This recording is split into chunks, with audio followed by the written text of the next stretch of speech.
Ya, Assalamualaikum Ustaz.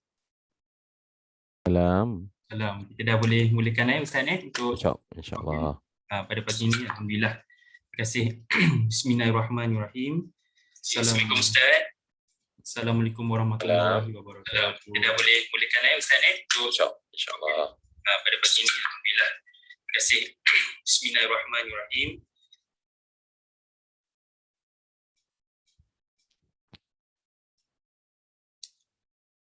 Baik, tajuk kita pada pagi ini adalah wasiat terakhir Rasulullah SAW. Moderator adalah saya, Encik Muhammad Faizal bin Saidi. Penceramah kita khas daripada Pahang lah ni, Ustaz Zul Ramli bin Muhammad Razali. Anjuran daripada Persatuan Perkhidmatan Pegawai Pertanian Jabatan Pertanian Perpeta. Jadi Ustaz ni, kita anjuran daripada persatuan lah pegawai dari Jabatan Pertanian Malaysia. Indah berbalam si awan petang berarak di celah pepohon ara, pemanis kalam selamat datang, awal bismillah pembuka bicara. Bismillahirrahmanirrahim. Alhamdulillahirrabbilalamin. Wassalatu wassalamu ala asyrafil anbiya'i wal mursalin wa ala alihi wa sahbihi ajmain. Allahumma ftah alaina hikmataka wa anshur alaina min khazaini rahmatika ya arhamar rahimin. Rabbi shrah li sadri wa yassir li amri wahlul 'uqdatam min lisani yafqahu qawli. Rabbi zidni ilman wa zidni fahman. Yang berusaha Teknologis Azrin bin Basir, Presiden Persatuan Perkhidmatan Pegawai Pertanian Perpeta, Barisan Pengurusan Tertinggi Jabatan Pertanian, Barisan AJK Perpeta, Sahibus Samahah yang berhormat Ustaz Zuramli bin Muhammad Razali selaku ahli penceramah Ramadan pada hari ini, yang berusaha Encik Muhammad Faizal bin Saidi, Biro Ekonomi Perpeta selaku pengacara sesi ceramah Ramadan pada pagi ini. Seterusnya, tuan-tuan dan puan-puan sekalian, sebelum kita memulakan ceramah kita pada pagi ini, sama-sama kita membacakan Ummul Kitab. Wa ila hadratin Nabi Mustafa Rasulullah sallallahu alaihi wasallam wa ala alihi wa ashabihi kiramil Fatihah.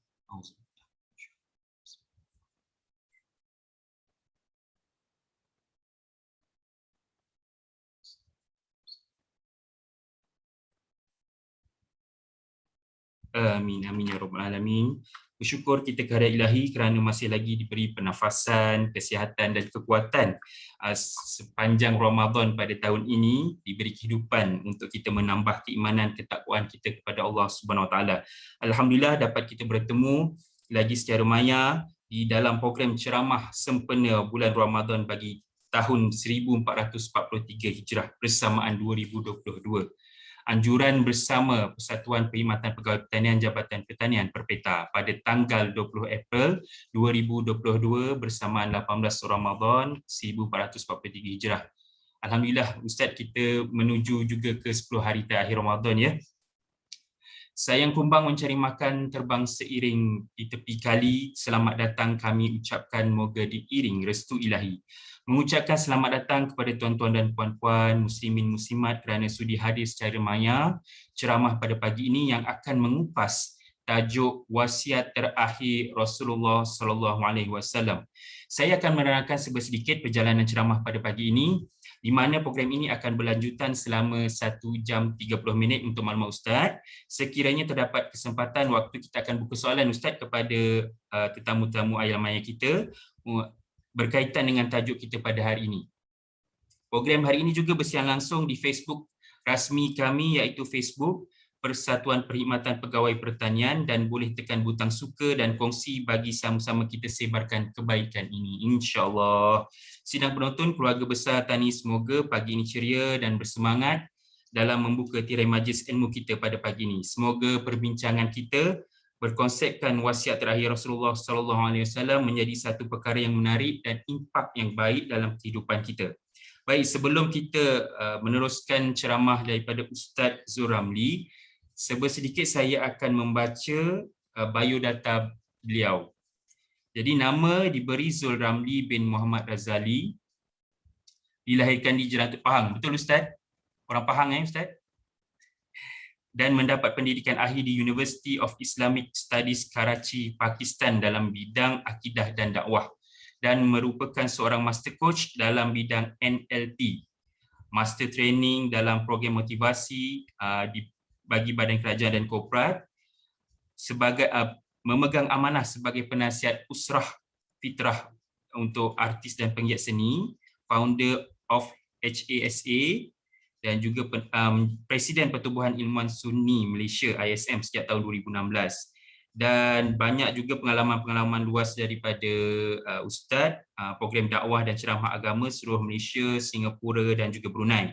Dan juga Ustaz memberi ceramah di corong-corong radio dan juga di kaca TV, di mana terutamanya pada IKIM FM dan juga di TV ada di Astro dan juga TV3 lah Ustaz. Nampak Ustaz banyak di program-program yang begitu kira popular di TV Astro dan juga TV3. Jadi sebelum kita pergi ke ceramah, kita mengupas tajuk berkenaan wasiat terakhir Rasulullah. Sedikit saya bagi orang kata introduction lah Ustaz. Jadi kita ni sebenarnya beruntung Ustaz, bercukup beruntung di mana kita dilahirkan sebagai agama Islam dan dikurniakan Nabi Muhammad SAW. Dan sedikit pengetahuan berkenaan baginda, nama penuh baginda adalah Muhammad bin Abdullah bin Abdul Muttalib bin Hashim. Lahir pada subuh Isnin 12 Rabiul Awal bersamaan 20 April 570 Masihi, dikenali sebagai tahun gajah, sempena peristiwa tentera bergajah Abraha yang menyerang kota Kaabah. Baginda wafat pada tahun 63 pada umur 63 tahun, kewafatan baginda pada 12 Rabiul Awal 11 Hijrah. Dan kita tengok pula dari segi istilah wasiat itu sendiri, wasiat adalah pengakuan seorang yang dibuat semasa hayatnya ke atas hartanya atau manfaat untuk digunakan bagi tujuan kebajikan atau apa-apa membuat wasiat. Jadi Ustaz, sedikit pengenalanlah daripada tajuk kita. Jadi kita teruskan dengan ceramah daripada Ustaz bagi mengupas tajuk berkenaan wasiat terakhir Rasulullah SAW. Dipersilakan Ustaz. Astaghfirullahaladzim. Terima kasih Encik Faizal. Sama. Baik, mohon izin saya mulakan bicara kita pada pagi hari ini dengan lafaz yang diajarkan oleh Allah, doa keselamatan sesama kita. Lafaz Assalamualaikum warahmatullahi wabarakatuh. Waalaikumsalam warahmatullahi. Saya bermohon ke hadrat Allah dengan pelindungan penuh daripada apa yang saya tuturkan, apa yang terlintas dalam benak fikiran, apa yang ada rasa dalam bentuk perasaan, jauh ianya semuanya daripada bujukan dan bisikan syaitan. Maka saya tuturkan kalimah a'udzubillahis samiil alim minasyaitonir rajim.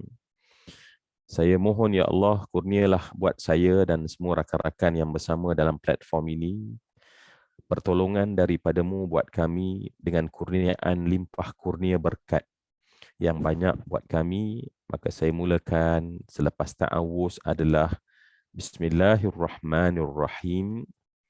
Alhamdulillahi Rabbil Alamin. Dan saya sempurnakan untuk meraih rahmat kasih sayang dari Allah. Saya mengucapkan salatan wassalaman daimain mutalazimain ila habibina wa hina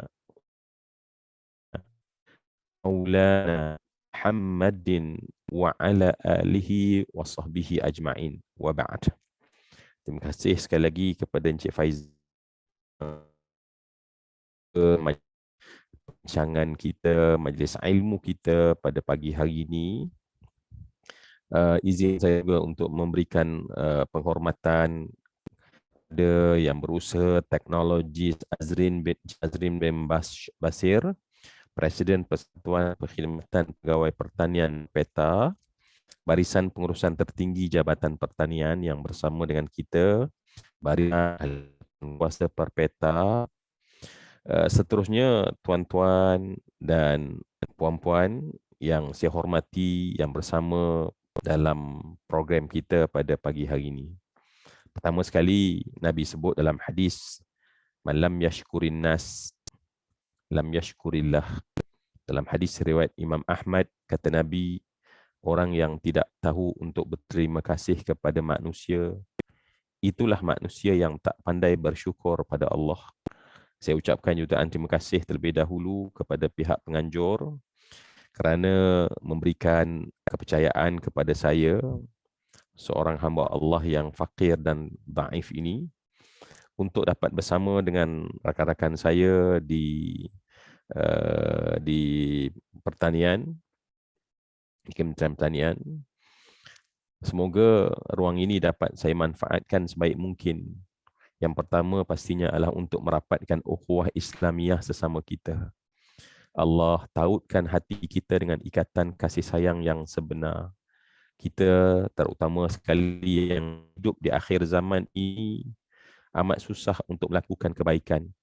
Tetapi kalau kita ramai rakan-rakan yang baik, yang mendorong, yang mendoakan kita, yang memberikan semangat, insya-Allah kita akan istiqamah di atas jalan kebaikan. Jadi saya perlukan rakan-rakan, tuan-tuan dan puan-puan bersama untuk menjadi sahabat untuk saya. Saya masih ingat pesan mak saya, Cik Faizal.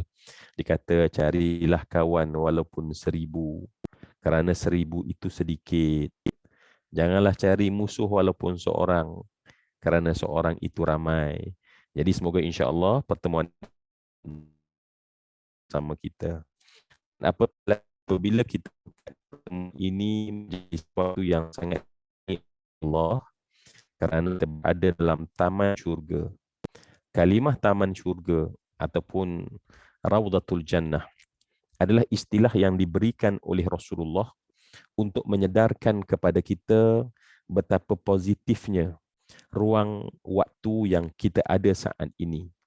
Jadi walaupun kita tak dapat bertemu secara fizikal, saya kira setidaknya secara virtual ini tak mengurangkan pun sedikit pun ganjaran dan pahala. Sebab pahala orang duduk dalam majlis ilmu ni, Cik Faizal, ya Allah, terlalu besar. Ya. Dalam hadis yang diriwayatkan oleh Ibnu Majah daripada Abi Zar, sahabat Nabi, berkata Abu Zar, qala Abu Zarrin, qala li Rasulullah sallallahu alaihi wasallam, ya Aba Zarrin, wala an taghduwa fata'allama ayatan min kitabillah khairun min an tusalliya mi'ata raka'atin wala an taghduwa fata'allama baban min al-ilm umila bihi aw lam yu'mal khairun min an tusalliya alfa raka'atin.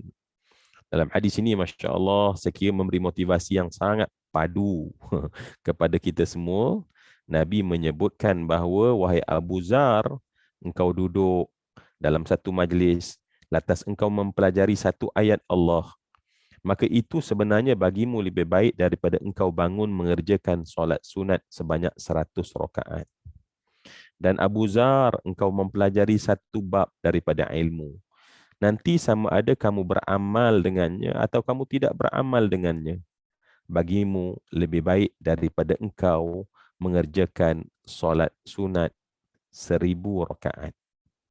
Ya, baik, Masya Allah ya. Jadi terlampau besar, ya, terlampau besar pahala kita semua, dan sebab itulah terima kasih kepada penganjur kita daripada Persatuan Perkhidmatan Pegawai Pertanian tadi, Perpeta. Saya yakin insya-Allah Allah beri pastinya, sebab dalam Islam ni barang siapa yang melakukan menawarkan kebaikan, maka pahala pada semua orang yang mengamalkan kebaikan tersebut, ya. Jadi saya agak bukanlah selesa sangat, Cik Faizal, kan, bila saya tak ada eye contact dengan rakan penonton, ya. Tapi saya ada Cik Faizal je lah yang saya boleh nampak sakat ini, jadi wakil semua kepada semua rakan-rakan yang menonton secara live di FB Live Persatuan Perkhidmatan Pegawai Pertanian, ya. Baik, saya kira semua yang saya hormati dan saya kasih sekalian, dalam kesempatan ini insya-Allah kita bakal berbincang, ya, sesuatu yang sangat dekat dengan kita, yakni kekasih yang sepatutnya kita letak sayang kepadanya dalam hati kita. Tidak lain dan tidak bukan adalah Rasulullah. Sebab kalau tak sayang, tak penting pun wasiat ini. Kalau kita tak rasa hargai Rasulullah, untuk apa kita bincang-bincang tentang apa yang dipesan oleh Rasulullah? Karena itu mesti bermula dengan perasaan cinta kasih. Jadi kita ni bulan Ramadan, ketika kita lapar, waktu mustajab berdoa, marilah kita pohon doa pada Allah Ya Allah, masukkan dalam hati kami rasa cinta yang sebenar, yang tinggi terhadap junjungan besar Nabi Muhammad sallallahu alaihi wasallam. Minta ya. Minta ya Allah berikan dalam hati kita rasa cinta kepada Rasulullah. Cuma kita faham bahawa cinta tak boleh lahir secara otomatis. Cinta perlu sebab, ya. Dan sebab pada cinta adalah kenal. Jadi sebab tu kita harap sambil-sambil kita berbincang pada pagi ini akan menambah kenal kita kepada Nabi sallallahu alaihi wasallam, menjadikan kita cinta pada Nabi sallallahu alaihi wasallam, yang kemudian menghargai Rasulullah. Barulah nanti ya Allah, apa ya wasiat Rasulullah buat kita, terutamanya wasiat Nabi yang terakhir. Jadi sebab itu semua yang saya hormati dan saya kasih sekalian, marilah, saya kira tak salah kalau kita santai-santaikan majlis kita ini dengan kita berselawat pada Nabi kan. Kita berselawat pada Nabi, junjungan besar Nabi Muhammad sallallahu alaihi wasallam, Muhammad bin Abdullah. Tadi Cik Faizah dah bacakan. Saya mohon izin untuk mohon kata mendatangkan lagi rasa dalam hati kita.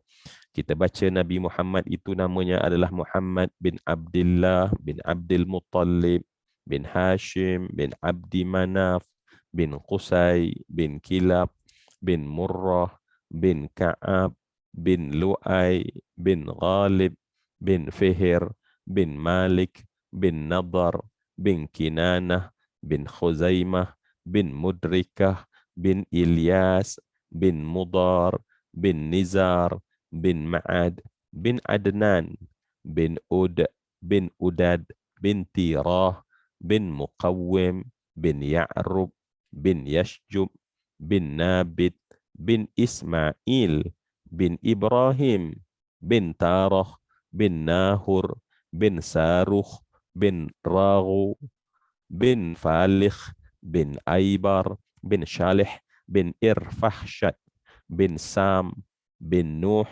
bin Matusalah bin Akhnuq bin Yar bin Mahlail bin Qinan bin Yanis ibn Sith bin Adam alaihi salam.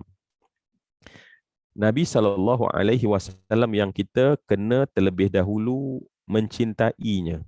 Ya, nak tak nak kita kena sebut tentang cinta Nabi. Dan cinta Nabi bermula dengan kenal pada Nabi. Kenapa? Semua yang saya hormati dan saya kasih sekalian, sesuatu yang kita hargai barulah kita ambil perhatian terhadapnya.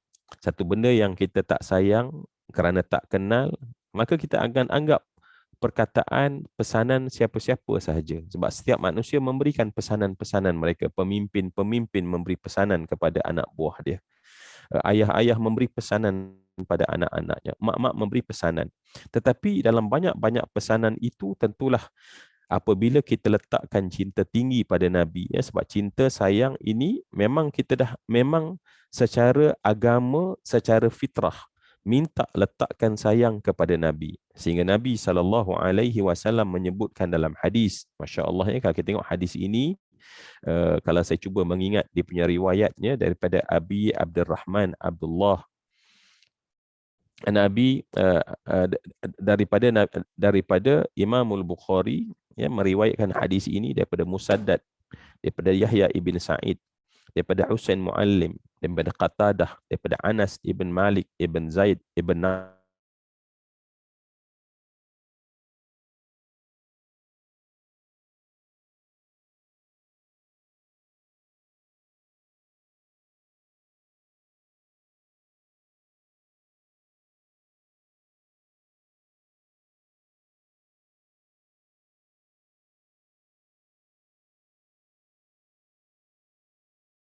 ibn Damdam al-Ansari, melebihi daripada dia menyayangi mak dan ayahnya,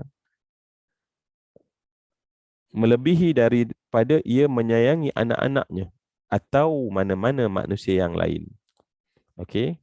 Baik, semua yang dikasihi sekalian, jadi sebab itu bila kita nak cerita tentang Nabi, dan saya cuba kaitkan semua dengan bulan Ramadan lah ya. Saya kira sebab program kita pun tentulah ada kaitan ya dengan beradanya kita di bulan Ramadan ini. Kita boleh bercerita tentang wasiat terakhir Rasulullah di bulan lain pun ya.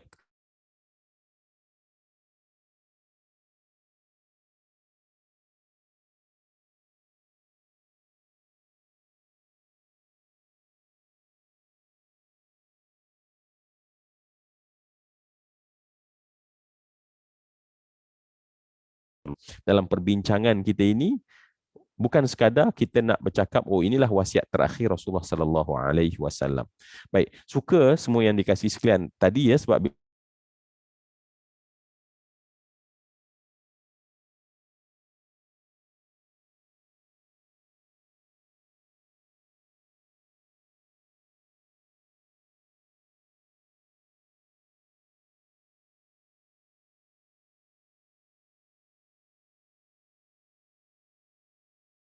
sebenarnya menepati apa yang ada dalam wasiat terakhir Rasulullah. Ya, saya tak akan bacakan satu-satu apa yang disebut oleh Nabi secara literal, tetapi saya akan mengambil konsep apakah intipati yang ditinggalkan oleh Rasulullah sallallahu alaihi wasallam kepada umat Nabi sallallahu alaihi wasallam. Yang disampaikan oleh Nabi sallallahu alaihi wasallam. Kita ambil dia intipati, bukan satu-satu perkara tersebut. Dan saya mendapati bahawa intipati yang disampaikan oleh Rasulullah dalam wasiat terakhir pasti menepati intipati kepada seluruh agenda perjuangan Rasulullah selama Nabi hidup. Dan agenda perjuangan Rasulullah semasa hidup itulah merupakan agenda ataupun itulah ajaran Islam. Dan oleh kerana bulan Ramadan adalah bulan mentarbiah kita untuk dekat dengan agama, dekat dengan iman supaya lahir taqwa, maka rupanya mendapati bahawa intipati daripada wasiat terakhir Rasulullah selari dengan perjuangan Rasulullah, dan perjuangan Rasulullah selari dengan tujuan amalan kita di bulan Ramadan ini. Itu yang saya kira menarik kalau kita boleh kait bincangkan bersama-sama apabila kita cuba melihat apa yang kita tajukkan sebagai wasiat Rasulullah sallallahu alaihi wasallam. Baik, semua yang saya kasih sekalian secara orang kata perbincangan ringkas, sederhana je lah ya. Kita tahu bahawa Rasulullah itu umur baginda Nabi, ya, lahirnya di Makkah. Tadi Cik Faizal dah bacakan, ya. Lahirnya di Mekah dan kemudian berpindah ke Madinah ketika berumur 53 tahun. Setelah terlebih dahulu berdakwah selama 13 tahun, kerana ketika Nabi berumur 40 tahun 6 bulan, maka berlakulah satu benda yang sangat besar yang memberi kesan kepada hidup kita semua, bukan seorang, bukan berapa bilion, tetapi sepanjang masa selama 1400 tahun, bahkan berterusan sehingga hari kiamat, apabila pada umur Nabi 40 tahun 6 bulan turun wahyu pada ketika itu. Ya, turunnya wahyu. Ya, mungkin semalam baru kita duk bincang-bincang tentang nuzul Al-Quran, nuzul Al-Quran, nuzul Al-Quran, kerana besarnya peristiwa nuzul Al-Quran merubah sejarah tamadun dunia. Glob dunia ini menjadi berubah. Dia punya cuacanya menjadi berubah. Kepegangan manusianya menjadi berubah. Kenapa? Bermulanya turun wahyu ketika Nabi berumur 40 tahun 6 bulan, ketika mula-mula turunnya wahyu kepada Nabi ketika Nabi berada dalam Gua Hira tersebut. Dan wahyu terus turun sepanjang 13 tahun tersebut, sehingga Allah memerintahkan kepada Nabi supaya memulakan gerak kerja agama ini dengan meninggalkan kota Mekah, dan Nabi menghabiskan masa selama hanya 10 tahun sahaja untuk berada di Madinah. Cuba bayang dalam seluruh keperluan agama yang kalau kita ni masing-masing kalau umur 20 tahun, maknanya dah 20 tahun mengamalkan ajaran Islam. Kalau umur 30 tahun, dah 30 tahun dia telah mengamalkan ajaran Islam. Kalau lah 40, 50, 60, makin banyak, maknanya tahun yang kita mengamalkan ajaran Islam. Cuba bayang dalam tempoh 23 tahun Nabi, 10 tahun Nabi di Madinah, 13 tahun, itulah ruang di mana Allah memberikan wahyu kepada Nabi sehingga sempurnanya agama tersebut. Ya. Maka ketika Nabi, ya, tadi kita kata 53 tahun, 10 tahun Nabi berada di Madinah, maka ketika umur Nabi 63 tahun, ya. Kita run out figure, ketika umur Nabi 63 tahun, Allah Subhanahu wa taala telah menjemput junjungan besar Nabi Muhammad sallallahu alaihi wasallam. Dan sejak daripada itu tempoh 13 tahun yang awal di Mekah, 10 tahun di Madinah. Bermula dari situ, pada pemerintahan diganti oleh Sayyidina Abu Bakar As-Siddiq, Abdullah ibn Abi Qahafah, Uthman bin Amir bin Amri bin Zaid bin Tayyib bin Murrah bin Ka'ab. Sayyidina Umar, Sayyidina Abu Bakar As-Siddiq memerintah selama 2 tahun. Kemudian diganti Sayyidina Umar ibn al-Khattab, ibn Naufal, ibn Abdul Uzza, ibn Riyah, ibn Abdullah, ibn Qurtib, ibn Razzaq. Kemudian diganti oleh Sayyidina Uthman bin Al-Affan, bin Al-As, bin Amru, bin Umayyah, bin Abdi Syam, bin Abdi Manaf. Kemudian diganti oleh Sayyidina Ali bin Abi Talib, bin Abdul Muttalib, bin Hashim, bin Abdi Manaf, bin Qusay, bin Kilab, bin Murrah, bin Ka'ab. 4 khalifah tersebut disebut sebagai khulafa ar-Rashidin pada pemerintahan Sayyidina Umar. Satu empayar dunia yang besar sepanjang zaman yang namanya Parsi jatuh di bawah pemerintahan Sayyidina Umar Al-Khattab. Cuba bayang ya, daripada Nabi seorang diri ketika wahyu turun, 13 tahun Nabi berdakwah, tambah 10 tahun, kemudian dunia berubah sebab ajaran Islam bukan menjadi ajaran kampungan, bukan hanya picisan, tetapi merubah tamadun dunia. Dan tak hairan kalau saya baca komentar yang dibuat oleh seorang penerima anugerah Nobel sebagai contoh, George Bernard Shaw, dikata sebenarnya tamadun kemodenan yang ada pada hari ini sebenarnya sejujurnya adalah sesuatu yang ditinggalkan oleh Muhammad. Dia merujuk kepada Nabi kita Rasulullah sallallahu alaihi wasallam. Jadi semua yang dikasih sekalian, saya nak cerita semua latar belakang ini sehinggalah akhirnya Islam menjadi superpower dunia. Kita duduk di ayat 1400 ni, kita rasa Islam ni kecil je. Islam ni pinggir saja. Sehingga umat Islam ni kadang rasa malu nak mengaku Islam. Ya, kalau boleh kita punya lifestyle tu kalau tak Islamik, kalau Islamik tu orang anggap poyo. Kan, kita pun ya Allah tak best lah orang panggil poyo kan. Sebab apa? Sebab kita tak nampak bahawa Islam ini, saya Cik Faizal ya, kalau kita pergi, saya tuan-tuan boleh tengok di museum di England ya, Eropah, pada ketika zaman kegemilangan Islam, para bangsawan di Eropah jangan terkejut kalau pada gambar yang membanggakan mereka, mereka pakai jubah, pakai tarbus dan pakai tasbih.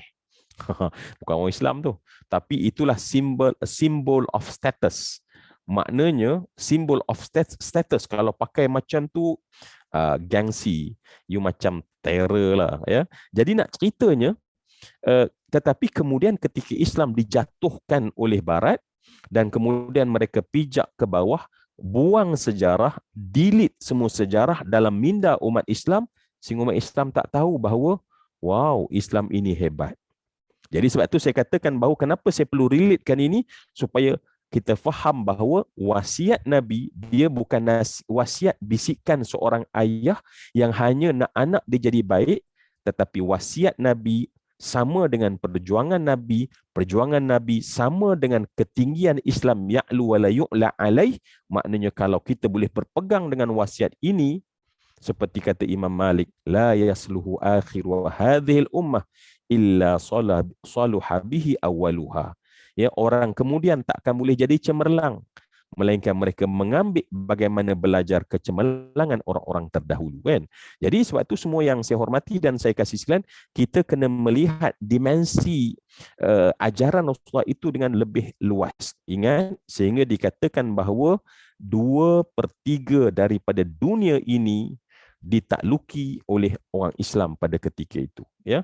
Bahkan pendakwah-pendakwah Islam, para pedagang Islam telah pergi kepada setiap pantai-pantai dan berlabuh menyampaikan ajaran Islam, sehingga apabila Donald Trump ya menghadkan pada masa itu orang Islam untuk sampai ke Amerika, sedangkan masya-Allah kita dapati bahawa benua tersebut telah pun didatangi oleh orang Islam dan yang mereka kenal sebagai The Red Indian. Sebab kalau kita tengok Christopher Columbus, dia tersalah. Dia pakai dia punya GPS dia pada masa tu nak pergi ke India. Ya, tetapi tiba-tiba kapal dia sampai ke satu benua, tetapi dia pelik kenapa India kat sini tak seperti India yang dia biasa jumpa. Kerana di sini dia warnanya red. Tak seperti, maaf saya tak menyebut apa-apa. Maka sebab itulah kekal pada silap itu dengan Red Indian. Ya, peribumi Amerika disebut sebagai Red Indian dan mereka tak ubah pun kemudian. Walaupun sebenarnya hasil daripada kesilapan. Nak ceritanya apa dia? Kaum Red Indian itu pun para pedagang dan pendakwah Islam telah sampai mengislamkan mereka semua. Baik, semua yang dikasih sekalian, ya, saya cuba gambarkan di sini adalah bagaimana pengaruh ajaran Nabi. Ya, bukan hanya merubah manusia, bukan hanya merubah rumah tangga untuk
Ya, okey balik.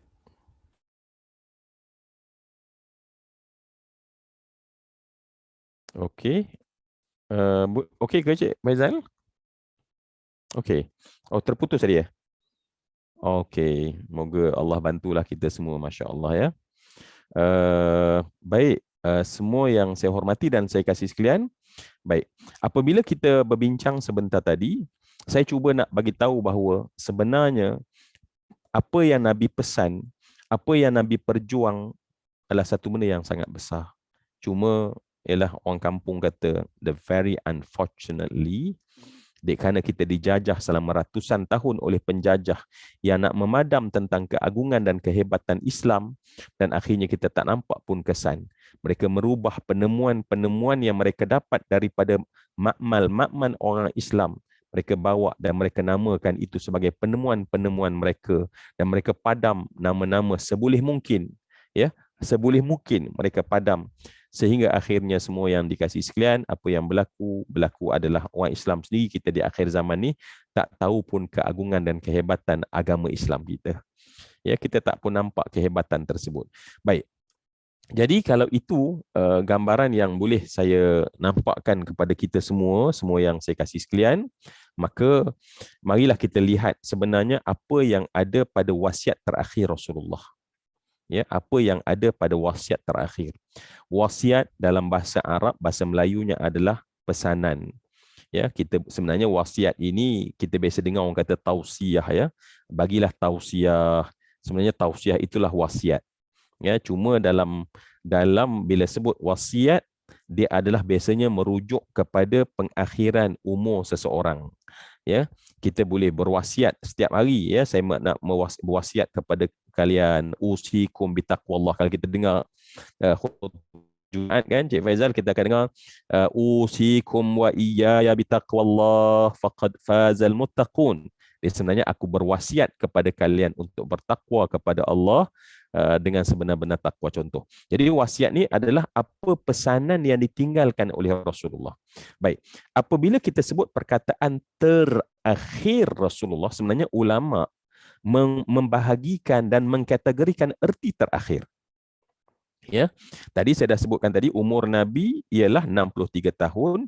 Umur Nabi menyampaikan dakwah adalah daripada 40 tahun sampai 23 tahun.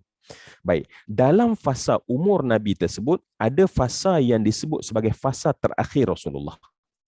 Ya, jadi ada fasa terakhir. So terakhir itu sebenarnya bukan merujuk hanya sebelum Nabi menghembuskan nafas yang terakhir. Ya. Sebab tu kalau kita dapati ceramah para ulama, mereka kata Rasulullah sebut macam ni. Dan kita sangka bahawa bila kita sangka bahawa itu adalah yang terakhir disebut oleh Nabi, tetapi sebenarnya fasa terakhir. Okey. So bilakah fasa terakhir itu? Semua yang saya kasih sekalian, ya. Fasa terakhir Rasulullah sebenarnya bermula daripada tahun ke-8 hijrah Nabi. Ya, tahun ke-8. Kenapa fasa itu termasuk dalam fasa terakhir kehidupan Rasulullah? Kerana Allah Subhanahu wa taala, ya, menjadikan kepada Nabi yang telah diusir daripada Mekah, dan Nabi diusir keluar daripada Mekah, dan setelah 8 tahun Nabi berjaya membawa para sahabat kekuatan Islam menakluki kota Mekah. Dan dalam penaklukan kota Mekah itu, maka turunlah wahyu yang menyatakan bahawa idza jaa nasrullahi wal fath. Sebahagian daripada ulasan daripada ulama salafus salih menyatakan bahawa sebenarnya pada peristiwa telah datanglah pertolongan Allah, idza jaa nasrullah wal fath, sebab Nabi datang untuk membawa kemenangan. Dan apabila Allah telah mengiktiraf sampainya matlamat perjuangan Nabi, maka pada ketika itu sebenarnya Nabi telah masuk pada fasa terakhir kehidupan Nabi. Ya. Sebab saya, Cik Faizal, saya dapati bahawa mana ada Nabi cakap macam ni di akhir hayat. Dia tak faham bahawa ulama bagi bermula daripada 8 tersebut sampailah kepada 60 tahun ke-10, maka semua itu fasa terakhir Nabi. Ya, maka apa yang Nabi sebut itu dianggap sebagai pesan-pesan terakhir Nabi sallallahu alaihi wasallam. Dan apabila kita biasa mendengar tentang Nabi sallallahu alaihi wasallam, sebab Nabi ni kita faham, kalaulah tahun ke-8, cuba bayang, tahun ke-8, tahun ke-7 Nabi masuk dah ke Mekah melakukan umrah qada. Tahun ke-6 Nabi tak dibenarkan masuk pada ketika itu kerana dihalang oleh orang-orang Quraisy, sehingga berlakunya perjanjian Hudaibiyah. Dan kemudian tahun ke-5 berlakunya perang Khandaq. Cuba bayang, ya, peperangan yang begitu banyak, kesan daripada serangan orang Quraisy yang nak menghancurkan Islam. Cuba bayang ruang yang ada pada Nabi sangat terhad. Ya, bulan Ramadan Nabi bukan ada di masjid macam kita ada di masjid. Ya, Nabi berada di medan perang. Ya, Nabi berada di banyak medan perang pada bulan Ramadan sebagai contoh. Jadi masanya sangat sedikit. Sebab tu tak kena sangat orang kata tengok Nabi tak pergi masjid. Memang tak pergi masjid sebab Nabi berada di medan perang. Tapi kita yang tak perang ni sedang berada di hadapan Astro. Takkan sama kan? Menonton Netflix sebagai contoh. Kan? Takkan nak sama dengan Nabi. Tak apalah, kita tak pergi masjid, kita duduk rumah sebab Nabi pun tak pergi masjid. Nabi pergi ke medan perang. Nabi dengan sahabat menggali parit Khandaq pada tahun ke-5. Cuba bayang, ya. Baik, semua yang dikasih sekalian, kalau kita membaca dalam sejarah hadis Nabi, kan Nabi itu solat malam sampai bengkak betis kaki Nabi. Ya, kat Nabi SAW solat malam hatta tarima qadamahu aw saqahu. Dalam hadis sahih menyatakan bahawa Nabi itu solat malam sampai bengkak kaki. So bilakah Nabi solat malam sampai bengkak kaki? Itu pada fasa terakhir. Ya, saya kira rakan-rakan kita di FB mungkin dapat tangkap apa yang saya katakan, bahawa secara umumnya selepas tahun ke-8 sampailah ke tarikh kewafatan Nabi, itu semua adalah fasa terakhir kehidupan Rasulullah. Dan saat itulah orang mendapati bahawa Rasulullah itu bengkak kaki. Maknanya Rasulullah itu solat sehingga lamanya berdiri Nabi dalam solat malam, solat sunat Nabi, hatta tarimah, sampai bengkak bengkak betis Nabi SAW. Bila waktunya? Di fasa terakhir kehidupan Nabi SAW. Dan menjadi lebih, ya, kalau kita buat countdown, maknanya bermula daripada peristiwa tersebut. Ya, ini dikomentar oleh Sayyidina Abu Bakar As-Siddiq. Apabila turunnya ayat idza jaa nasrullahi wal fath, itu telah menunjukkan signal dari Allah betapa Allah bakal menjemput Nabi SAW sebab Nabi berjuang untuk membawa kemenangan yang boleh diagihkan dan kemudian menjadi asas kepada sebuah tamadun Islam. Maka kalau selesai dah kerja Nabi, pasti Allah mengambil Nabi SAW. Dan kemudian mereka-mereka yang mencintai Nabi. Ini cerita ni orang cinta je, Cik Faizal. Orang tak cinta dia peduli apa, kan? Fasa tengah ke, fasa hujung ke, fasa akhir ke, yang penting aku TikTok tak ada orang kacau. Contoh, kan? Jadi payahlah, kan? Jadi bila kita buat countdown, maka kita mendapati bahawa ketika Nabi melakukan haji terakhir, ya, ketika Nabi melakukan haji terakhir, maka pada saat tersebut lebih lagi saat disebut sebagai fasa terakhir kehidupan Rasulullah. Jadi bermula daripada Futuh Mekah tahun ke-8, haji Nabi tahun ke-10, maka pada saat tersebut Nabi SAW. Sebab itulah kalau kita, biasa kalau Encik Faizal dan rakan-rakan semua, kalau kita pergi umrah, kita naik ke Bukit Arafah. Yalah, Bukit Arafah ni banyak orang dia, kalau yang tak berjodoh lagi tu, dia pergi naik atas bukit tu, panjat berdoa, menangis-nangis. Tak apa. Sebab doa jodoh ni tak payah panjat Bukit Arafah, ya. Pergi kat masjid kita doa pun makbul, insya-Allah, kan. Tapi tempat tu mustajab, insya-Allah, tak ada masalah lah. Tapi nak ceritanya, kalau kita pergi ke sana, kita lihat, cuba bayangkan Nabi bersama dengan 140,000 orang untuk mendengar nasihat-nasihat terakhir Nabi. Wasiat terakhir. Semua tu consider sebagai wasiat-wasiat terakhir.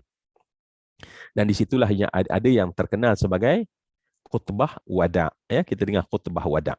Bahkan orang frame letak kat masjid surau kadang-kadang tu, kan. Khutbah wada'. Khutbah itu bukan satu sesi khutbah, tapi banyak sesi. Nabi bercakap di Mina, Nabi bercakap di Arafah, dihimpunkan, dan kemudian orang nampak bahawa itulah satu khutbah akhir Nabi SAW. Baik, dan bila sebut fasa terakhir, yang paling terakhir adalah saat Nabi jatuh sakit. Ya, Nabi jatuh sakit, dan dalam fasa jatuh sakit Nabi itulah pada bulan Rabiul Awal, sehingga Nabi menghembuskan nafas yang terakhir. Maka semua fasa itu adalah kemuncak daripada fasa akhir Nabi SAW. Kalau kita lihat kepada khutbah wada', dan kalau kita lihat kepada pesanan-pesanan akhir yang keluar daripada mulut Nabi, semua yang dikasihi sekalian, hari ini di bulan Ramadan, tuan-tuan di jabatan, ya, pertanian, di Kementerian Pertanian, ada dua benda yang saya katakan menjadi intipati kepada wasiat Nabi. Ya, sebagai contoh, satu perkataan Nabi, kata Nabi dalam keadaan sakit bersangatan, saat para sahabat melelehkan air mata, ya, ketika Nabi rindu pada para sahabat, sebab Nabi rindu pada para sahabat dan Nabi akan melihat dan bersama dengan para sahabat. Sahabat Nabi ni, Allahu Akbar, mereka dengan Nabi tersangat rindu, ya, sehingga ada seorang yang lumpuh tidak mampu berjalan. Dia minta tolong bawa, letak di satu tempat, sebab tempat tersebut Nabi akan lalu setiap hari. Hanya dia nak tatap wajah Nabi, itu dah memada untuk dia. Dan rupanya sahabat Nabi rindu kepada Nabi. Kenapa? Sebab Nabi SAW bank rindu Nabi terhadap sahabat jauh lebih besar. Ya, sebab tu ketika Nabi terlampau sakit, dikatakan bahawa kan rumah Nabi itu kan bersebelahan dengan masjid Nabi. Ketika Nabi dah tak mampu nak bangun pada saat tersebut, Nabi seolah-olah merangkak dan duduk di pintu tersebut dan menyelak tabirnya untuk melihat para sahabat yang datang berjamaah. Saat itulah para sahabat menangis melihat Rasulullah dalam keadaan sakit yang bersangatan. Seluruh kisah itu, Masya Allah, kalau kita berada, sebab Anas ibn Malik berkata, kami di Madinah, sebab Anas bin Malik bin Zaid, ya, Anas ibn Malik ibn Zaid ibn Nadar ibn Damdam Al-Ansari Al-Khazraji. Anas orang Madinah. Orang Madinah kata Anas, tak pernah aku lihat mereka terlalu gembira. Mereka terlalu gembira. Lebih daripada hari kedatangan Nabi ketika Nabi mula berhijrah. Aku tengok dia orang sangat gembira. Wajah bercahaya-cahaya. Dan Nabi datang membawa cahaya. Dan kemudian kata Anas ibn Malik, orang Madinah, aku tidak pernah melihat mereka semua berkongsi kesedihan. yang sangat perit, yang sangat pedih, bersama dengan tangisan dan air mata, lebih daripada hari kewafatan Rasulullah. Baik, semua yang dikasih lihat, kalau kita gambarkan ya, Nabi pernah dalam keadaan fasa-fasa akhir minta didukung, dan dua orang sepupu Nabi SAW yang rapat dengan keluarga Nabi yang boleh keluar masuk dalam rumah tanpa perlu ada sebarang batas dengan keluarga Nabi, mengangkat Nabi SAW dan diletakkan Nabi di atas mimbar. Nabi memberikan wasiat. Dan semua yang dikasih sekalian, kalau kita perincikan wasiat, contohnya disebutkan tentang as-salah. As-salah. Nabi menyebut, kalian tolonglah jaga solat. Kalian jagalah solat. Maka fahamlah kita bahawa antara perkara terpenting yang perlu bagi kita sebagai seorang hamba Allah, sebagai seorang Muslim, seorang mukmin, wasiat yang paling besar daripada Nabi sepanjang perjuangan Nabi pada fasa terakhir, hatta sampai di atas mimbar, hatta ketika Nabi berbaring. Ketika Nabi berbaring di atas riba Siti Khadijah, di atas Siti Aisyah, dan Siti Aisyah Sayyidina Aisyah memeluk Nabi di antara dada dan lehernya.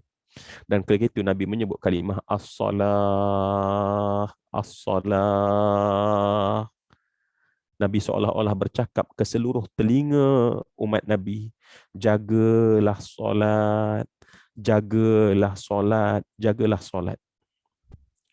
Kenapa solat, semua yang dikasih sekalian? Sebab solat adalah titik seorang hamba berdiri di atas sajadahnya. Di atas tempat dia berdiri, dia sedang menghubungkan dengan Tuhannya. Sebab tu dalam solat kita wajib membaca Al-Quran.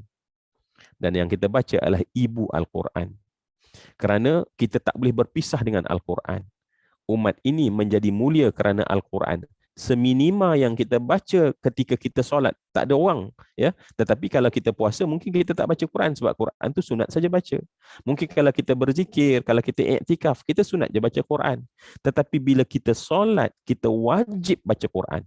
Kerana setidak-tidaknya kita membaca, bukan setidaknya, itu bukan perkataan paling sesuai. Sebab ketika kita berdiri solat, kita membaca 7 ayat Al-Quran yang merangkumi seluruh isi Al-Quran. Sebab itu Fatihah disebut sebagai Ummul Kitab. Sebab Nabi nak saat kita solat duha, saat kita solat zuhur, subuh, saat kita solat asar, maghrib, isyak, sebenarnya seorang hamba Allah, dia mulutnya membaca kalam Allah. Mulutnya membaca Al-Quran, sebab umat ini tak boleh lari daripada Al-Quran. Umat ini tidak boleh lari daripada Al-Quran. Maka kerana itu pesanan Nabi, wasiat Nabi yang terakhir adalah yang paling utama, Nabi berpesan tentang solat. Nabi berpesan tentang solat. Dan semua yang dikasih sekalian, kita tahu Allah Subhanahu Wa Taala menyebutkan bahawa saat kita solat, ya, Allah sebut dalam Al-Quran, dalam surah Taubah, ya, Allah Subhanahu Wa Taala menyebutkan bahawa aqimis salata lidzikri, ya, dirikanlah solat untuk ingat aku, kata Allah. Waladzikrullah akbar, waladzikrullahi akbar, dan sebenarnya zikir Allah itu sangat besar. Jadi sebab tu semua yang dikasihan, sebab apa rahsia kenapa Nabi suruh kita solat? Sebab Nabi tahu bahawa manusia tidak tega hidup kalau penuh dengan tidak ketenangan dan ketenteraman dalam hidupnya. Maka yang menurunkan orang kata gelombang ketidaktentuan kita melalui ledakan emosi kita, perasaan kita, kecamuk minda dan fikiran kita, semuanya diturunkan pada saat kita berwuduk lagi. Pada saat air sejuk kita kenakan pada wajah kita, tangan yang memegang dan berusaha teralir air yang paling mulia yang namanya air wuduk, kerana air tersebut akan ditukar menjadi cahaya paling terang, jauh lebih terang daripada laser di hari akhirat nanti. Dan orang-orang kita bangun di hari akhirat, kita akan melihat tangan kita penuh dengan cahaya, wajah kita penuh dengan cahaya, anggota wuduk kita penuh dengan cahaya, dan orang yang tidak solat, dia tak akan ada cahaya sama sekali.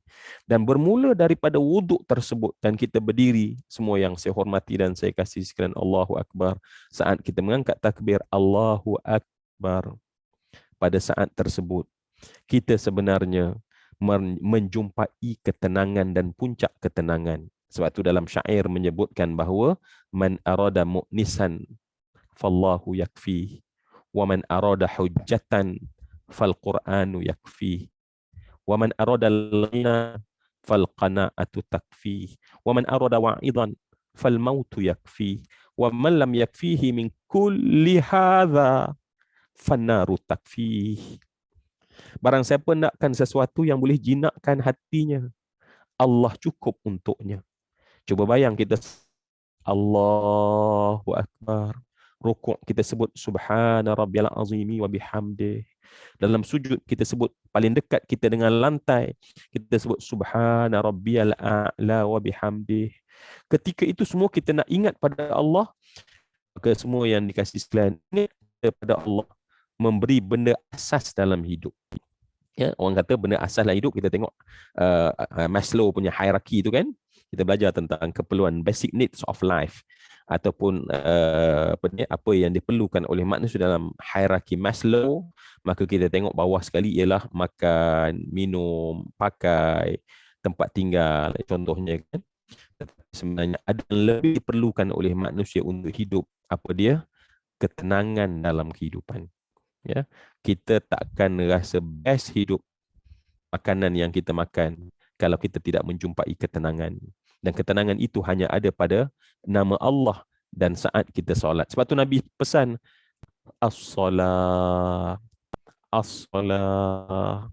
Nabi pesan dalam perkataan Nabi, tak boleh nak ceramah panjang lagi dah. Seperti biasa Nabi berceramah ketika didengar oleh para sahabat, ketika Nabi bercakap dari lubuk hati Nabi, para sahabat kata kami akan tunduk dalam keadaan kami tidak mampu panggung dan kami semua akan menangis teresak-esak. Telinga kami dengar bunyi esakan tangisan yang lain tapi kami tak mampu mengangkat kepala. Saat Nabi bercerita tentang azab, Nabi bercerita tentang sengsara, Nabi cerita tentang neraka, Nabi cerita tentang kubur, Nabi cerita tentang perkara-perkara yang manusia akan masuk di alam yang kita tak jumpa sekarang. Kerana alam kita berbeza dengan alam yang Nabi nak ceritakan kepada kita. Kerana itu semua yang saya kasih sekalian, apa ada dalam solat? Dalam solat adalah ketenangan. Dalam solat adalah ketenangan, sebab itu Nabi as-salah, as-salah, ya. Dan kemudian memberi mafhum, faham pada kita bahawa Nabi menyebut dalam semua wasiat dan perjuangan Nabi dan ajaran Islam, sebenarnya separuh daripada ajaran Islam ini adalah tentang dekat dengan Allah. Ya. Ajaran kita ya sebenarnya dari sudut pecahan, tetapi dari sudut semua yang kita lakukan adalah untuk dekat dengan Allah. Ya, untuk dekat dengan Allah. Ya. Bila kita tahu bahawa kita kenal Allah, makrifat Allah, kita tahu tentang Allah kan oleh Nabi SAW, hidup kita adalah tentang Allah. Ya, kita keluar bekerja. Kenapa tuan-tuan, masya-Allah, yang hebat di Jabatan Pertanian, di Kementerian Pertanian, tuan-tuan boleh letakkan tangan di dada dan sebut, aku bekerja kerana Allah. Tuan-tuan bekerja ataupun tuan-tuan berkata dalam bentuk rezeki, aku mencari rezeki kerana Allah. Tuan-tuan pulang ke rumah, masuk ke pintu, melihat keluarga yang sedang membesar anak-anak yang bermain, letakkan tangan di dada, kata aku bina rumah tangga ini kerana Allah. Tuan-tuan lihat sosial dan perhubungan antara kita, riyadhah dan rekreasi kita, maka kita katakan bahawa aku buat semua kerana Allah. Kerana kita ikrarkan inna salati, dalam solat kita, inna salati wa nusuki wa mahyaya wa mamati lillahi rabbil alamin. Sebab itulah yang saya katakan tadi, akrab dengan Allah adalah bulatan yang paling besar dan kita hidup kita duduk dalam bulatan tersebut. Ya. Dan satu lagi bulatan di tengah bulatan yang besar tersebut ialah, ini juga ajaran Islam. Ya, sehingga apakah dia? Sebab Nabi pesan, ketika Nabi benar-benar akan menghembuskan nafas yang terakhir, Nabi sebut tentang as-salah, as-salah. Kemudian Nabi menyebutkan ma malakat aimanukum. Ya, kalaulah kita dengar daripada mulut Sayyidatina Aisyah radhiyallahu anha, Nabi menyebutkan tentang ma malakat aimanukum. Nabi cerita tentang kamu jaga orang yang berada di bawah kamu. Kamu, kata Nabi, jaga orang yang berada di bawah kamu. Sebab kita semua ada orang di bawah kita. Paling tidak kita sendiri. Maka Nabi berpesan, maka jadilah bulatan yang kedua di atas bulatan besar tadi, ialah bulatan hubungan dengan manusia. Dalam khutbah wada, Nabi menyebut secara khusus di sana adalah soal hamba, dan Nabi menyebut soal orang bawahan. Nabi menyebut tentang wasiat terhadap para isteri, dan Nabi menyebut isteri terhadap suami. Nabi ceritakan tentang hubungan. Nabi ceritakan tentang muamalah, hubungan harian. Nabi ceritakan tentang riba pada ketika itu. Kerana riba adalah satu sistem yang menyebabkan ada orang kaya akan memperhambakan dan mengambil kemerdekaan daripada orang yang berhutang dengan cara yang sangat dahsyat. Baik, kerana itu semua yang saya hormati dan saya kasih sekalian, saya nak ringkaskan bahawa wasiat terakhir Rasulullah dia terbagi pada dua bulatan tadi. Bulatan yang pertama adalah untuk saya, kita, tuan-tuan nak dekat dengan Allah. Kod yang saya pakai adalah aqrab. Semoga kita tergolong dalam golongan muqarrabin. Muqarrabin, ulaikal muqarrabun fi jannatin naim, yang Allah kata dalam Quran. Ya, tuan-tuan aminkan? Ya, tuan-tuan aminkan. Dan untuk makluman kita juga, perkataan akhir Nabi, ya, perkataan yang akhir daripada keluar Nabi adalah Nabi menyebutkan tentang ulaikal ladzina an'ama Allah alaihim minan nabiyyin was-siddiqin wasyuhada was-salihin wa hasuna ulaika rafiqa. Maka Nabi menyebutkan tentang ar-rafiqul a'la, ar-rafiqul a'la, ar-rafiqul a'la. Dan menurut Sayyidatina Aisyah radhiyallahu anha, kemudian aku mendapati tangan Rasulullah terkulai dan Rasulullah telah pun menghembuskan nafasnya yang terakhir. Dan kalimat yang kita baca, yang Nabi baca tadi tuan-tuan, itulah yang kita baca dalam surah Fatihah. Kalimat yang Nabi sebut di penghujung kehidupan, ulaikal ladzina an'ama Allah alaihim minan nabiyyin was-siddiqin wasyuhada was-salihin wa hasuna ulaika rafiqa. Itu terdapat dalam surah An-Nisa. Tetapi surah An-Nisa itu syarah daripada apa yang kita baca dalam surah Fatihah. Ihdinas siratal mustaqim, siratal ladzina an'amta alaihim. Jadi itu saya katakan Fatihah tunjang pesan Nabi. Kenapa sampai akhir hayat kita akan ikarqa yang rapat dengan kita. Kita nak nabiyin, siddiqin, syuhada dan salihin adalah orang yang rapat dengan kita. Jadi tuan-tuan semua yang saya hormati, saya tengok jam saya pun better kalau saya stopkan pada 12, itu lebih baik. Maka semua yang dikasih sekalian, maka tahulah kita sekali lagi, ya, intipati kepada wasiat Nabi adalah untuk kita dekat dengan Allah, aqrab. Untuk kita buat baik dengan manusia, kodnya adalah ulfah. Jadi ada dua benda, dan tuan-tuan, bila kita masuk bulan Ramadan, kita melihat pada baki yang ada, sebenarnya tuntutan Ramadan juga dua. Apa yang pertama? Aqrab. Buatlah semua benda sehingga kita mendapat dekat dengan Allah. Ya, contoh yang kita duduk ni sama-sama ni lah, contoh duduk sama-sama ni kan, yang kita sebutkan tadi bahawa Masya Allah pahalanya begitu besar. Ya, kenapa? Sebab nak dapat akhrab dengan Allah. Ya, kemudian tuntutan agama kita, ya, apatah lagi tuan-tuan di kementerian ni,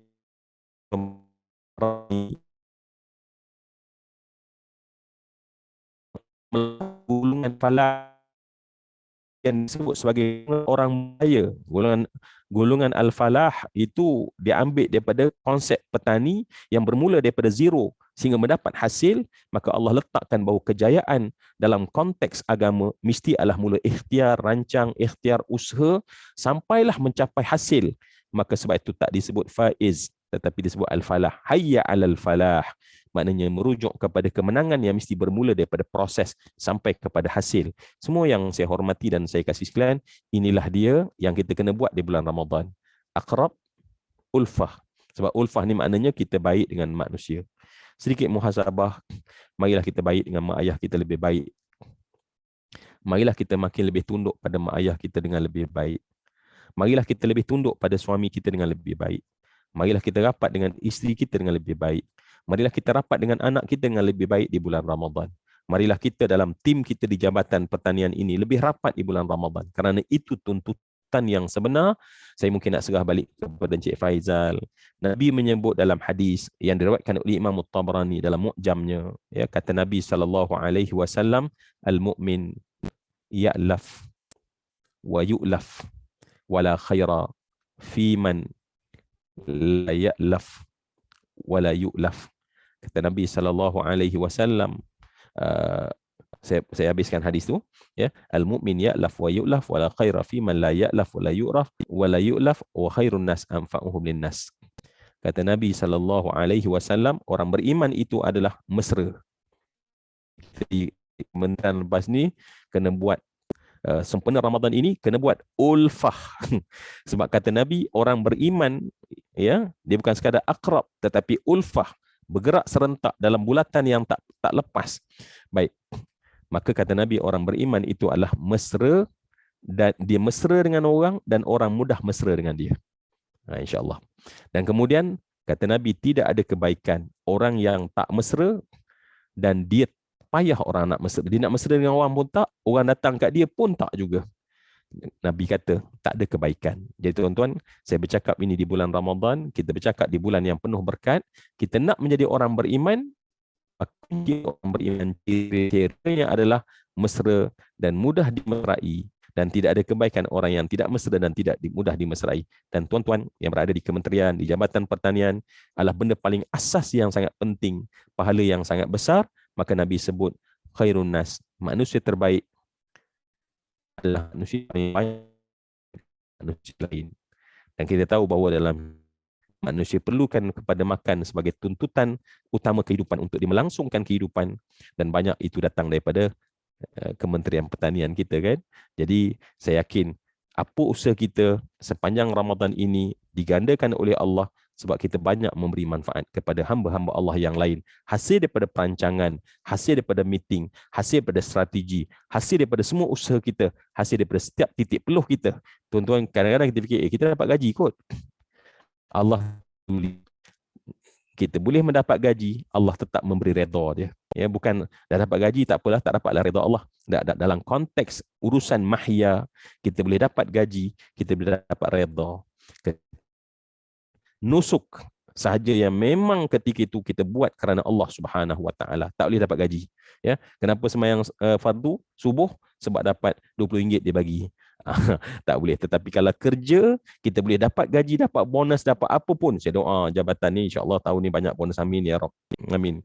Cik Faizal tak amin pun kuat. Ya. Ya, semoga masya-Allah, ya. Sebab tak salah, dan dia tetap di sisi Allah, malaikat menulis dia buat pahala, dia buat pahala, dia buat pahala, sebab sebaik-baik manusia ialah siapa yang paling banyak memberi manfaat. Berapa banyak orang dapat manfaat dengan hasil yang kita keluarkan daripada perancangan pemimpin-pemimpin kita, pegawai-pegawai kita, pengarah-pengarah kita, merancang, merencana, buat bagi betul-betul. Dan sebab itulah, sekali lagi, jangan lupa, dengan sederhana akrab dan ulfah, kaedah tersebut, Islam menjadi superpower. Tinggal salah satu, kononnya nak sangat ulfah tapi tinggalkan Allah tak akrab, kita tak ada penolong yang sebenar. Kita diserahkan kepada dunia dan dunia akan membahamkan kita.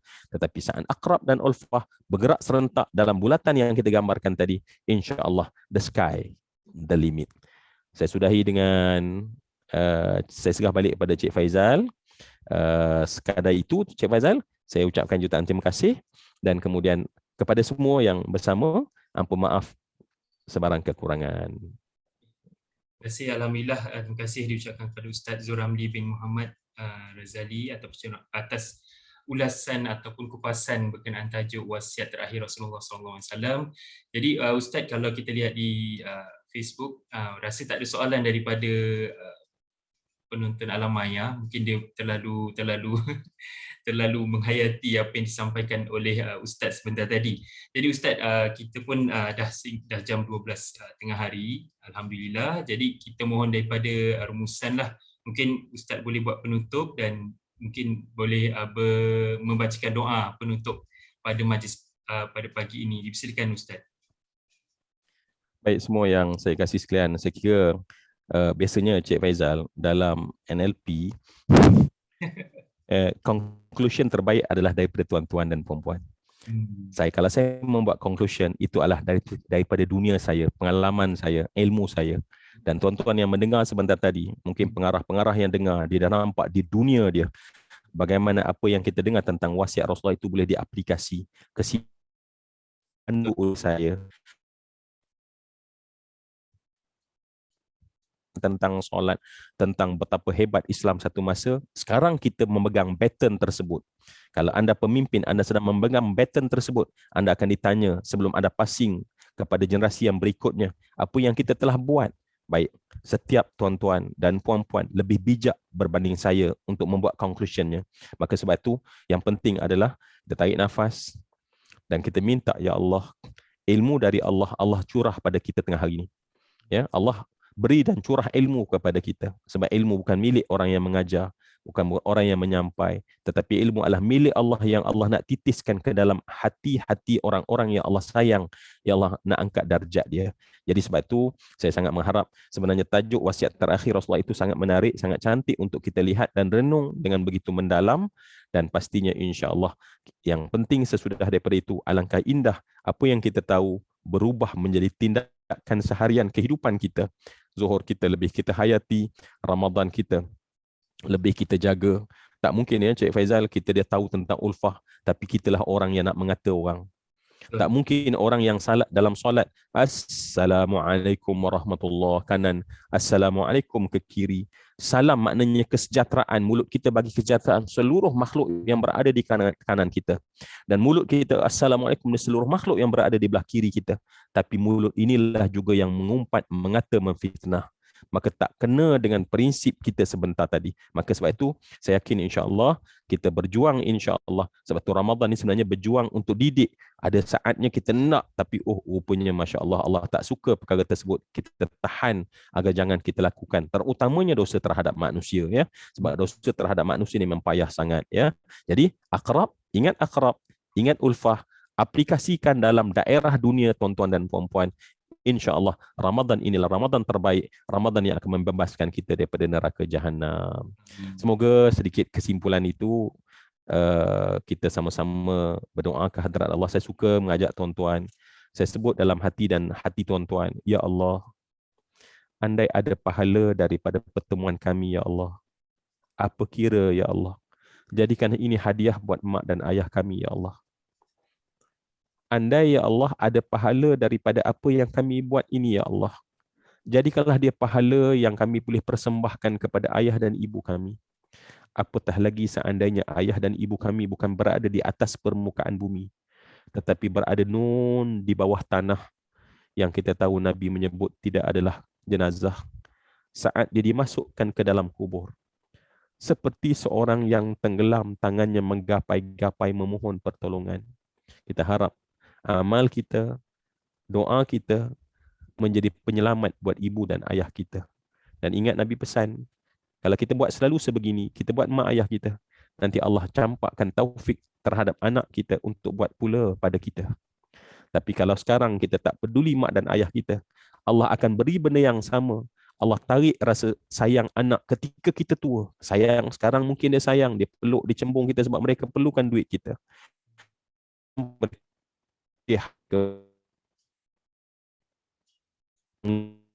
Beri Allah benda yang sama kepada kita melalui Allah cabut dalam hati anak kita perasaan rasa belas kasihan pula kepada kita. Sebab tu Nabi sebut birru abaakum tabirukum abnaukum. Dengan perasaan itu, marilah kita menadah tangan bersama-sama mohon kepada Allah keampunan dalam sedikit doa di penghujung ni. A'udzubillahi samil alim minasyaitonir rajim. Bismillahirrahmanirrahim. Alhamdulillahi rabbil alamin. Hamdan yuwafi ni'amahu wa yukafi'u mazidah. Ya Allah ya Rabbana lakal hamdu kama yanbaghi li jalali wajhikal karim wa azim sultanik. Ya Allah, ishrah bil Qur'anil azim sudurana wa yassir bihi umurana wa azim bihi ujurana wa hassin bihi akhlaqana wa wasi' bihi arzaqana wa ashfi bihi amradana wa nawwir bihi qulubana bi rahmatika ya arhamar rahimin. Ij'al ya Allah jam'an hadha jam'an marhuma. Jadikanlah pertemuan kami ya Allah saat ini ya Allah pertemuan yang benar-benar Engkau rahmati kami ya Allah. wa tafarruqana min ba'dihi tafarruqan ma'suma. Berpisah kami sebentar nanti berpisah orang yang diampun dosa kami. Ya Allah, kami berbincang tentang Rasulmu, manusia yang sangat agung, makhlukmu yang sangat engkau cintai. Maka ya Allah, campakkanlah dalam hati kami ini kenal kepada Rasulullah, dan campakkanlah hati ini ya Allah untuk menyayangi Rasulullah sallallahu alaihi wasallam dalam cinta kasih kami yang tertinggi ya Allah. Wahai Allah, Tuhan yang Maha Pemurah lagi Maha Penyayang, jadikanlah setiap ajaran daripada Nabi itu menyuluh jalan hidup kami ini ya Allah. Kami tak nak ya Allah sentiasa tenggelam dalam kegelapan, dan akhirnya yang memancarkan cahaya adalah sombong dan ego kami, yang tak nak menyerah diri dan hidup ini padamu ya Allah, dan tidak mau tunduk kepada ajaran Rasulmu kekasihmu ya Allah. Maka wahai Allah, berilah cahaya yang sebenar, bukan cahaya yang menipu ya Allah. Janganlah cahaya daripada kejahilan, kebodohan, dan daripada apa yang bukan datang dalam bentuk kebenaran. Gantikanlah dengan cahaya Al-Quran, bahkanlah dengan cahaya ajaran Nabi SAW. Jadikanlah solat perkara yang paling menegakkan kehidupan kami ya Allah. Jadikanlah bacaan Quran adalah nur kehidupan kami, bahkan sampai kami ke alam kubur nanti ya Allah. Jadikanlah ya Allah sedekah-sedekah kami adalah merupakan perkara yang dapat membenting kami daripada sebarang perkara yang tak baik daripada menimpa kami ya Allah. Wahai Allah ya Tuhan kami, berilah kami ikatan ukhuwah kasih sayang ya Allah. Ulfah antara kami sesama kami ya Allah. Buangkanlah sombong dalam hati kami sampai kami mampu merendah diri untuk bertaut mesra dengan manusia yang lain ya Allah. Jadikanlah kami ya Allah mencontohi Rasulmu ya Allah, yang boleh pergi pada siapa paling kaya, yang boleh jinak dengan semua paling miskin, yang boleh duduk bersama orang paling mulia, yang paling menyantuni pada orang paling hina. Wahai Allah, berilah ulfah dalam diri kami agar kami mulia ya Allah di sisimu ya Allah. Wahai Tuhan kami, berkatkanlah majlis ini dengan ilmu bermanfaat. Ya Allah, ya Tuhan kami, jadikanlah ya Allah doa ini adalah merupakan kemuliaan buat ayah dan ibu kami ya Allah. Angkatlah darjat mereka ya Allah. Berilah ganjaran sentiasa setiap saat daripada kebaikan yang kami lakukan buat mereka ya Allah. Jadikanlah apa yang kami lakukan buat bekal buat mereka, kerana kami adalah jariah buat mereka ya Allah. Wahai Tuhan kami, janganlah Engkau azab dan sakiti mereka di atas kelalaian mereka ya Allah. Walaupun mereka pernah mungkin ada tersilap dalam mendidik kami ya Allah, janganlah Engkau azab di atas kelemahan itu ya Allah, kerana hakikatnya mereka sangat menyayangi kami saat masih kecil ya Allah. Wahai Tuhan kami mengambil kesempatan ketika malaikat sedang berada di kanan kiri di atas kami ini ya Allah. Ya Allah, tuliskanlah setiap nama yang menadah tangan dan mengaminkan doa ini ya Allah. Namanya terpahat ya Allah, tertulis sebagai penghuni ahli syurga dalam daftar ahli syurga ya Allah. Jangan ada walau seorang pun di kalangan kami ini ya Allah yang namanya Engkau tuliskan sebagai penghuni neraka jahanam. Kami tak mampu dibakar pun walau sesaat dalam neraka jahanam. Matikanlah kami dalam husnul khatimah. Di alam kubur lapangkanlah, jadikanlah di taman syurga buat kami. Di padang mahsyar ya Allah, simpanlah kami di bawah lindungan arasy-Mu ya Allah, di atas talian siratal mustaqim. Kami lalunya tanpa kami melalui hisab ya Allah, dan masukkanlah kami dalam syurga ya Allah bersama dengan para nabi, para rasul, siddiqin, syuhada. Ya Allah ya Tuhan kami, dengarlah apa yang kami pohon buat kami kebaikan di dunia dan kebaikan hari akhirat. Rabbana atina fid dunya hasanah wa fil akhirati hasanah wa qina adzabannar. Alhamdulillahi rabbil alamin. Alhamdulillah, amin ya rabbal alamin. Terima kasih sekali lagi saya ucapkan kepada Ustaz Zuramli bin Muhammad Razali. Semoga ilmu maklumat yang dikongsikan memberi manfaat, faedah kepada kita semua insya-Allah. Tidak lupa juga ucapan terima kasih kepada semua tetamu maya kita yang sudi hadir, yang sudi mendengar, yang juga sudi berkongsi, kepada semua, serta ucapan tahniah juga diucapkan kepada Urustia Biro Pembangunan Modal Insan dan Kerjaya Perpeta kerana melaksanakan program ini dengan jayanya, walaupun dilaksanakan secara alamaya sahaja. Terima kasih kepada sahabat-sahabat FB sekali lagi kerana menonton forum ini pada pagi ini. Bunga seroja di atas para jatuh ditimpa buah berangan, andai kata tersilap bicara, kemaafan jua kami mohonkan. Dari Kedah ke Pekansari beli suasa di Kota Tinggi. Selesai sudah tugas diberi, di lain masa bersua lagi. Baik, dengan ini Ustaz, sekali lagi terima kasih bersama-sama kami pada hari ini bagi sesi ceramah Ramadan. Semoga kita mengejar 10 Ramadan yang terakhir ini dengan kebaikan dan yang berganda kepada kita dan juga kepada ibu bapa, rakan-rakan dan sahabat-sahabat kita. InsyaAllah. Terima kasih sekali lagi. Jadi akhir kalam, sama-sama kita menjaga kesihatan, menjaga SOP dan sama-sama kita berdoa agar kita semua dijauhi daripada penyakit berjangkit dan berbahaya sekarang ini dan juga mendapat keberkatan di bulan Ramadan pada tahun ini. Amin ya rabbal alamin. Sekian wabillahi taufiq wal hidayah. Wassalamualaikum warahmatullahi wabarakatuh. Terima kasih Ustaz.